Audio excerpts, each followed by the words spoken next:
नमस्कार। चंद्रकांत भट्ट अमेरिका से।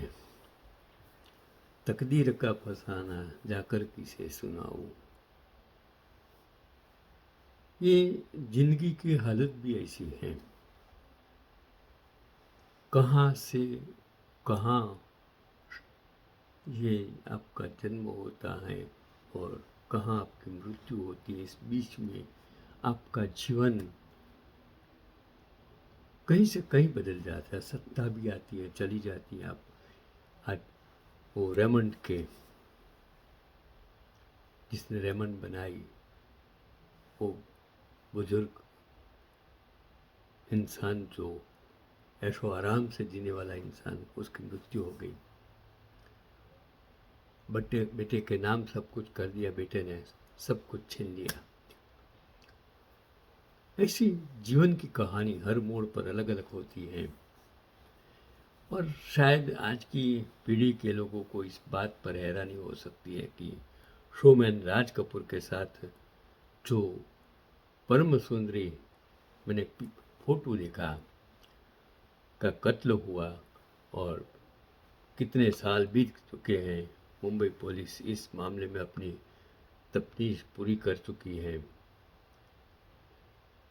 यही तो रवैया है भारत में पुलिस तंत्र और राजकारण का दबाव पुलिस तंत्र पर है। राजकारण का दबाव आज जुडिशरी पर है। सीबीआई, ईडी, सब संस्थानें आज सरकार के नियंत्रण में आ गई हैं और उसका उपयोग नहीं, दुरुपयोग हो रहा है। Justice delay is a injustice. और भारत में न्याय तंत्र तो सो गया है, मर गया है। उसकी आत्मा ही खत्म हो गई है। कुर्सी में बैठे जजों को कुछ दिखता ही नहीं है, समझना ही नहीं है। और वकीलों को क्या मालूम, क्या कहूँ मैं। कि मैंने 40 साल तक नज़दीक से कोर्टों में केस लड़े, देखा सब कुछ। सब अंधा कानून, जाने दो। तो मुंबई पुलिस इस मामले के अपनी तफ्तीश पूरी कर चुकी है। निचली अदालत मुकदमे की सुनवाई पूरी करके दोषियों को सजा भी सुना चुकी है, लेकिन मामला उस अब ऊपरी अदालत में है और वहाँ पड़ रही है तारीख पे तारीख। तो राज कपूर के साथ जो मैंने पिक्चर देखा, वो पेंटिंग देखा, उसमें जो सुंदर स्त्री, वो थी प्रिया राजवंश। इनके तथाकथित कत्ल के बाद से ही इस कहानी पर फिल्में बनाने की चर्चाएं मुंबई में सुनाई देती है। हालांकि इसके बारे में अभिनेता जानकी दास के बेटे शामू मेहरा की कोशिशों भी अब 8 साल पुरानी हो चुकी हैं। तब बड़ी सरगर्मी थी कि कंगना रनौत या प्रियंका चोपड़ा में से कोई इस फिल्म में प्रिया राजवंश का किरदार कर सकता है, लेकिन किसी स्टूडियो ने बाद में इसके दिलचस्पी नहीं दिखाई।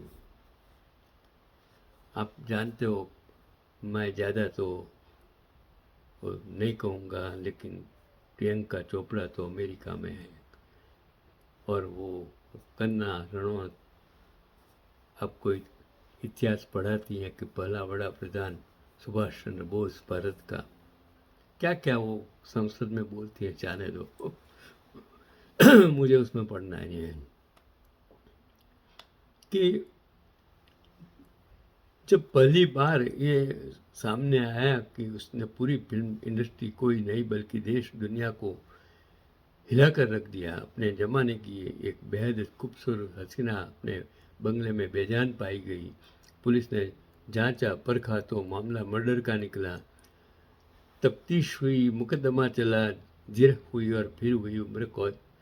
जैसे ऐसे 4 लोगों को, जिनमें 2 पर इन मोहतरमा की देखरेख की जिम्मेदारी थी और देश हुए उनके पार्टनर के बेटे।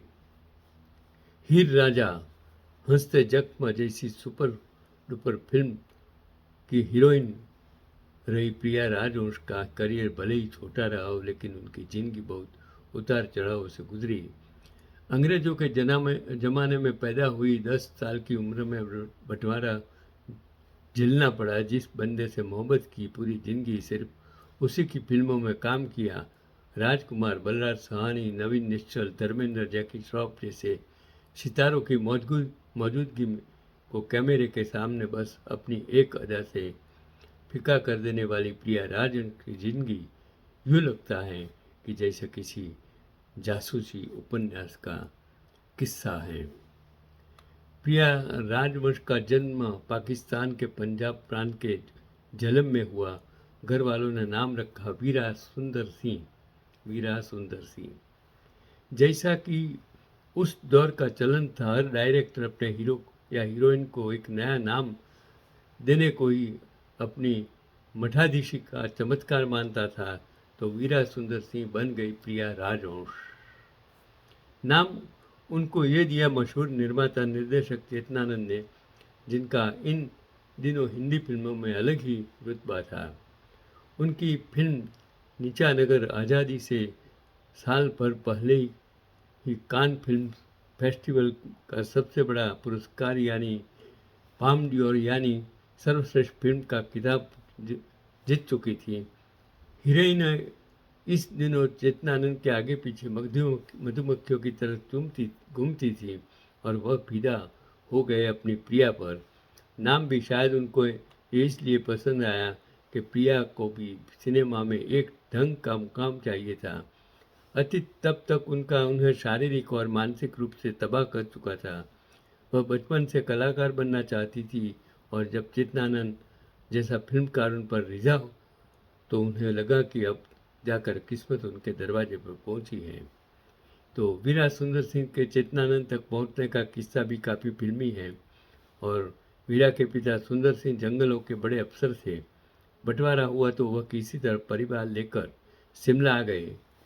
9 साल की थी वीरा जब उसने अपने स्कूल में एक अंग्रेजी नाटक वर्ड विदाउट मैन में एक्टिंग का अवार्ड जीता और स्कूल से कॉलेज पहुंची। और एक्टिंग के उसी शौक ने एक दिन उनकी मुलाकात करा दी मशहूर अभिनेता बलराज सहानी से। तो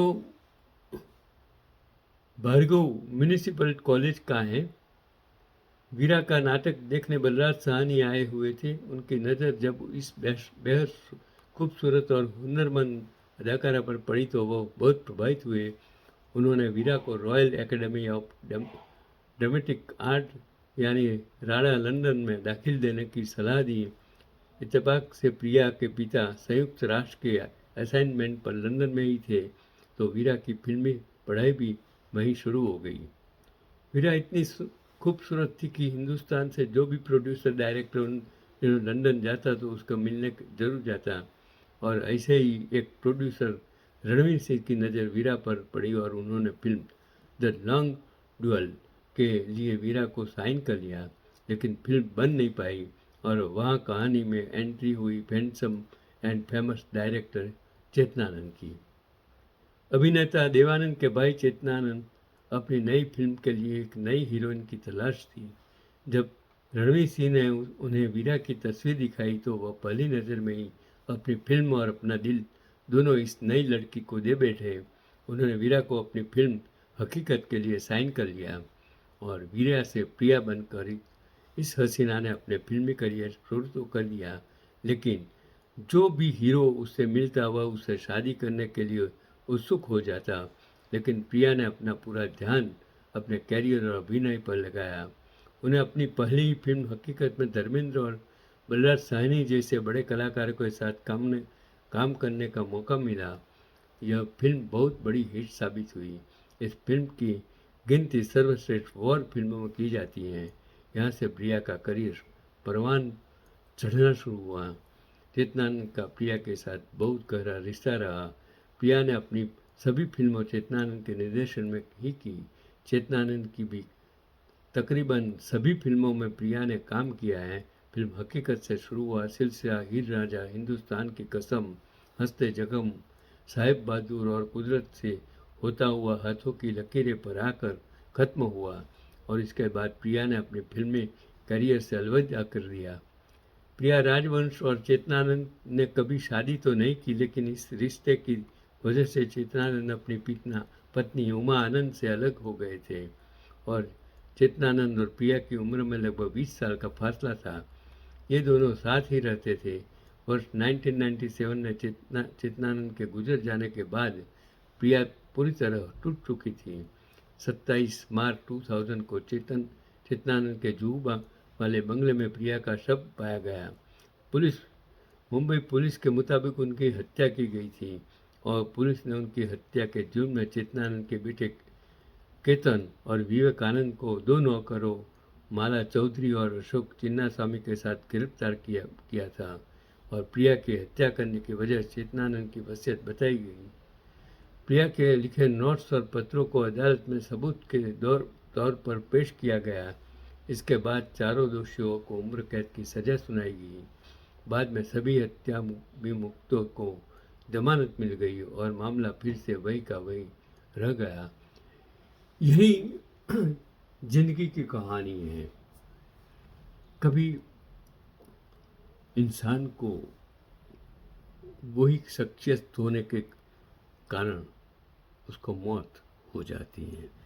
राजकारण में कितने लोगों की हत्या हो गई, कितने अच्छे और कितने लोग आज जेलों में सड़ रहे हैं जिसने सच्चाई के लिए लड़ा। यही तो जिंदगी है जिसमें आप अगर ग्लैमरस बन जाते हैं, आप मशहूर हो जाते हैं। कितने जो अमेरिकन प्रेसिडेंट उसकी भी हत्या हो गई, राजीव गांधी इंदिरा गांधी भी हत्या हो गई। यही हालत है कि आप जब मशहूर हो जाते हो, जब आप सत्ता पर हो तो आपके दुश्मन बहुत ज़्यादा हो जाते हैं। अगर आपके पास पैसा हो, जैसे रेमंड के किस तरह आज दुनिया को चले गए, वो मैंने एक किस्सा बताया था जो उस जमाने में सहारा के मालिक किस तरह जिंदगी उसकी जेल में खत्म हो गई। इसके लिए पैसे के पीछे, सत्ता के पीछे, धन के पीछे, मशहूर होने के पीछे दौड़ो मत। एक दिन तो अंत आने वाला है। यही आज का पैगाम।